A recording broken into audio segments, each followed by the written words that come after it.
Bismillahirrahmanirrahim.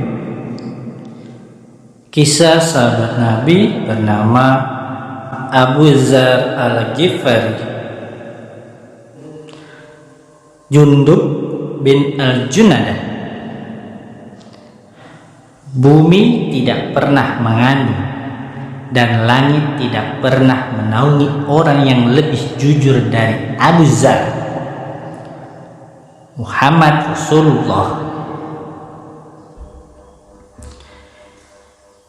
Di lembah Wadan yang menyambungkan Mekah dengan dunia luar, ada sebuah kabilah yang tinggal di sana bernama Ghifar. Suku Ghifar ini hidup dari uang setoran yang diberikan oleh para kafilah yang hendak melakukan perdagangan dari Quraisy ke Syam atau sebaliknya. Terkadang suku ini hidup dengan merampas para kafilah yang tidak memberikan uang yang mereka pinta. Jundub bin Junadah yang dikenal dengan Abu Dzar adalah salah seorang dari penduduk kabilah ini. Akan tetapi berbeda dengan lainnya. Ia memiliki keberanian hati, otak yang cerdas dan wawasan yang luas. Dan ia merasa tidak suka sekali dengan berhala-berhala yang disembah kaumnya selain Allah Subhanahu wa Ta'ala.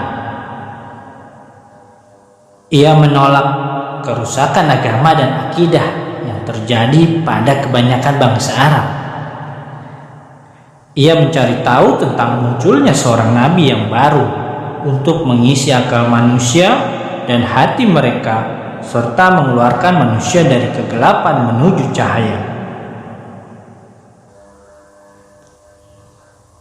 Lalu Abu Dzar yang saat itu berada di kampungnya mendengar kisah tentang seorang nabi yang baru dan muncul di kota Mekah.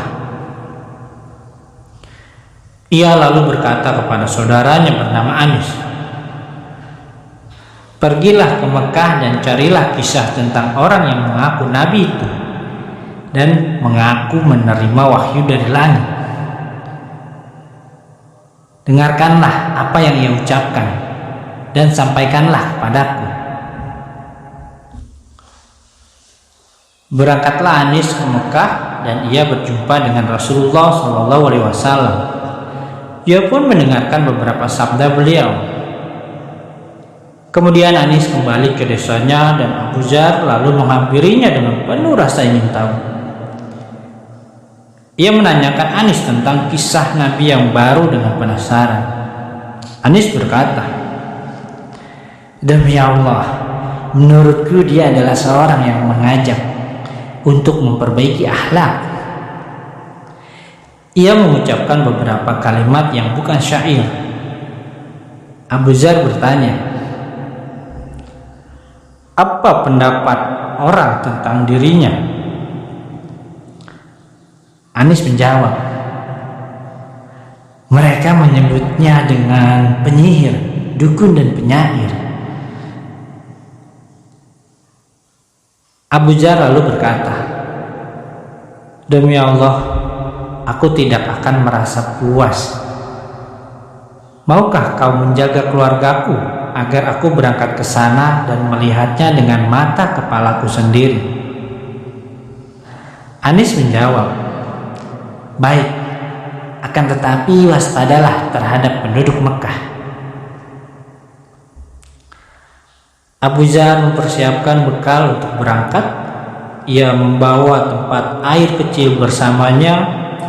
Keesokan harinya ia berangkat menuju Mekah untuk bertemu dengan Nabi SAW dan mengetahui kisah kenabian beliau langsung darinya. Abu Dzar tiba di Mekah dengan diam-diam karena khawatir akan kejahatan penduduknya. Ia telah mendengar kemarahan Quraisy dalam membela Tuhan-Tuhan mereka dan penyiksaan mereka terhadap orang yang mengaku sebagai pengikut Muhammad SAW. Oleh karenanya, ia enggan untuk bertanya tentang Muhammad SAW. karena ia sendiri tidak tahu apakah orang yang ia tanyakan nanti termasuk pendukung atau musuh Muhammad. Begitu malam tiba, Abu Jar berbaring di dalam masjid. Lalu Ali radhiyallahu anhu melintasi Abu Jar, dan Ali tahu bahwa Abu Jar adalah seorang pendatang. Ali langsung berkata kepadanya, "Ikutilah kami, wahai saudara." Abu Jar pun mengikutinya dan menginap di rumah Ali. Paginya, Abu Jar membawa tempat air dan makanannya dan kembali datang ke masjid tanpa keduanya saling bertanya tentang sesuatu. Kemudian Abu Jar menghabiskan hari yang kedua di masjid, dan ia belum juga mengetahui kabar tentang Nabi Shallallahu Alaihi Wasallam. Begitu petang menjelang, ia sudah hendak berbaring di dalam masjid. Lalu datanglah Ali radhiyallahu anhu dan berkata kepadanya, "Apakah orang ini tidak tahu rumahnya?" Kemudian Abu Jar pergi ke rumah Ali dan menginap di sana pada malam kedua. Dan keduanya tidak saling bertanya tentang apapun juga. Pada malam ketiga, Ali berkata kepada Abu Jar, "Apakah engkau tidak mau bercerita kepadaku mengapa engkau datang ke Mekah?" Abu Jar menjawab, "Jika kau berjanji akan menunjukkan apa yang aku cari, maka aku akan mengatakannya." Maka Ali berjanji untuk melakukannya. Abu Jar lalu berkata, "Aku datang ke Mekah dari tempat yang jauh untuk berjumpa dengan seorang nabi baru dan untuk mendengarkan sesuatu yang ia ucapkan." Maka merebaklah kebahagiaan Ali radhiyallahu anhu. Lalu ia berkata, "Demi Allah, dialah Rasulullah, dialah. Besok pagi ikutilah aku kemana aku pergi. Jika aku melihat sesuatu yang mengkhawatirkan, aku akan berhenti, seolah sedang menuangkan air. Jika aku berjalan lagi, maka ikutilah aku sehingga kau masuk ke sebuah pintu bersamaku." Malam itu Abu Jar tidak bisa tidur nyenyak karena rindu sekali ingin berjumpa dengan Nabi Shallallahu Alaihi Wasallam dan ingin sekali mendengarkan wahyu yang diturunkan kepadanya. Keesokan paginya, Ali berangkat bersama tamunya menuju rumah Rasulullah Shallallahu Alaihi Wasallam. Abu Jar mengikuti jejaknya dan ia tidak boleh menoleh ke arah manapun hingga keduanya masuk ke rumah Nabi Shallallahu Alaihi Wasallam. Lalu Abu Jar berkata, "Assalamualaikum ya Rasulullah." Rasul menjawab, "Waalaikumsalam warahmatullahi wabarakatuh." Abu Jar menjadi orang pertama yang memberikan salam kepada Rasul Shallallahu Alaihi Wasallam dengan tahiyat Islam. Lalu setelah itu ucapan salam menjadi akrab dipakai orang. Rasulullah Shallallahu Alaihi Wasallam mengajak Abu Jar untuk masuk Islam dan membacakan kepadanya Al-Quran. Begitu ia mengucapkan kalimatul haq dan masuk ke dalam agama yang baru, maka ia menjadi orang yang keempat atau kelima yang masuk ke dalam Islam. Abu Jar berkisah, "Setelah itu aku tinggal bersama Rasulullah Shallallahu Alaihi Wasallam di Mekah, dan beliau mengajarkan Islam kepadaku. Beliau juga mengajarkan aku beberapa ayat Al-Quran. Beliau bersabda kepadaku,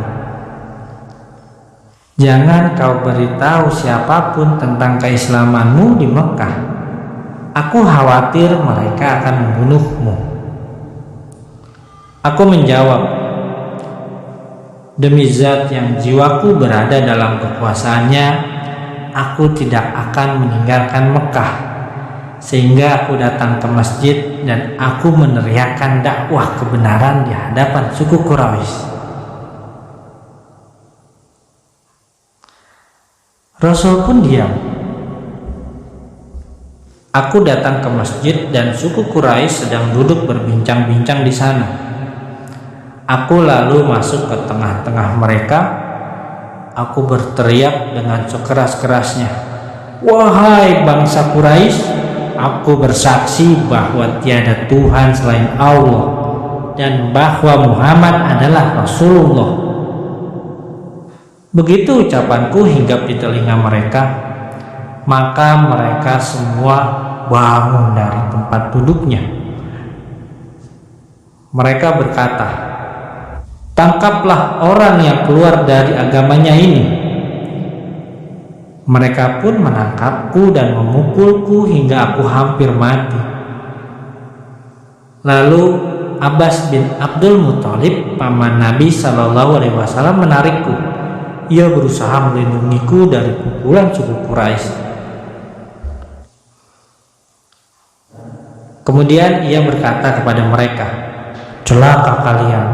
Apakah kalian hendak membunuh seorang yang berasal dari Ghifar, tempat berlalunya kafilah kalian?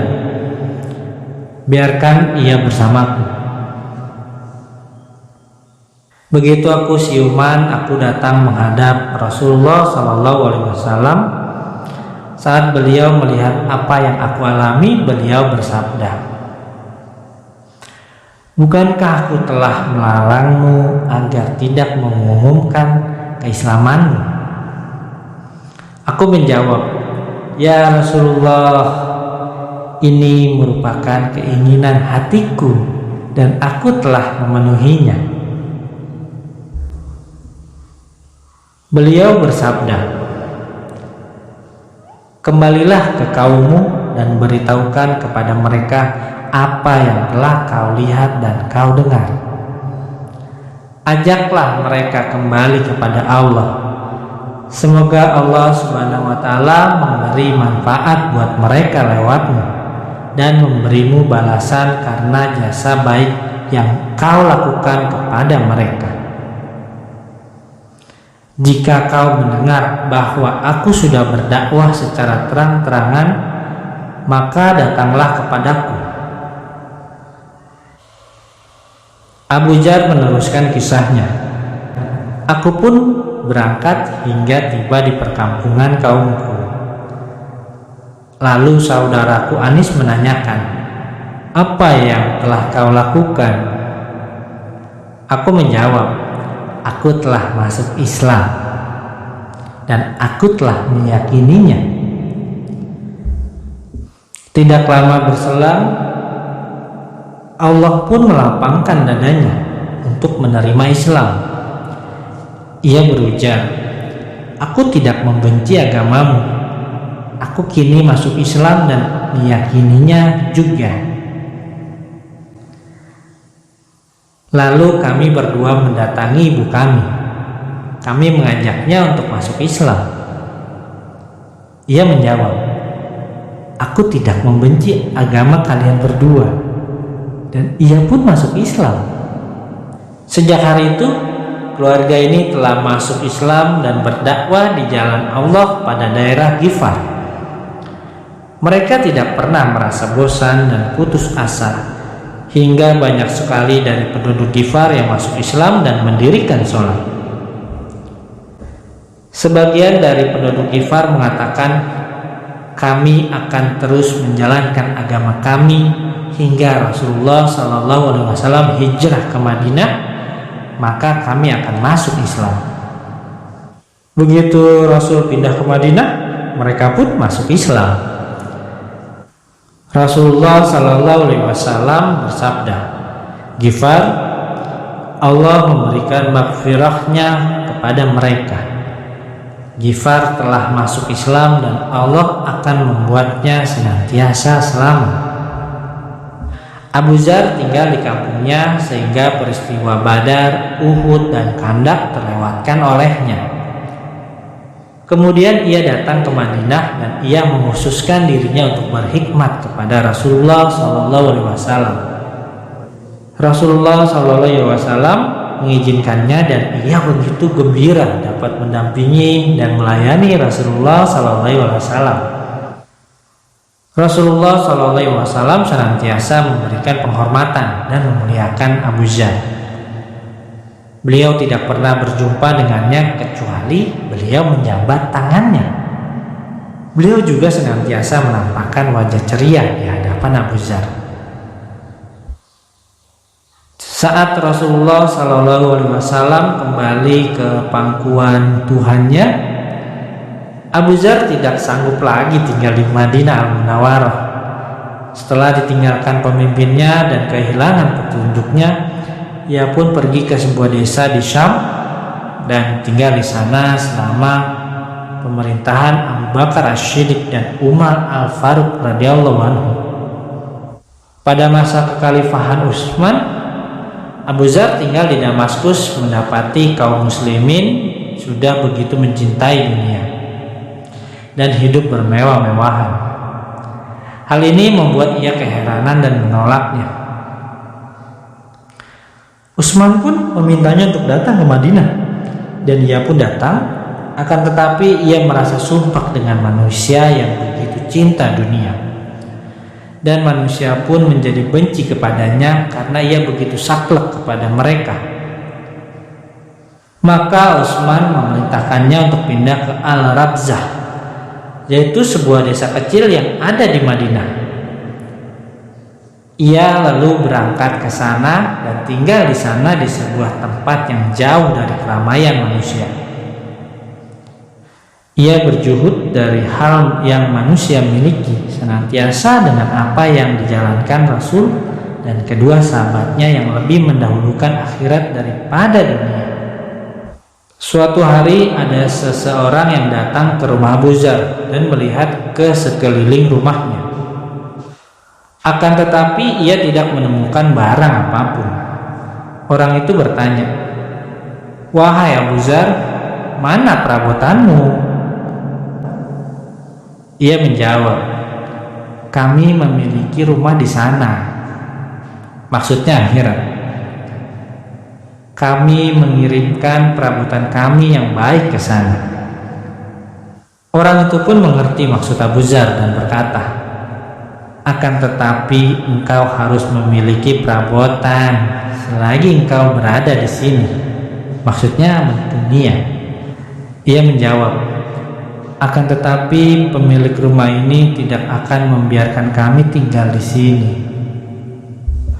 Amir, pemimpin Syam, mengirimkan 300 dinar kepada Abu Dzar dan berkata kepadanya, "Gunakanlah uang ini untuk mencukupi kebutuhanmu." Abu Dzar menolaknya sambil berkata, "Apakah Amir negeri Syam Abdullah tidak menemukan orang yang lebih miskin dariku?"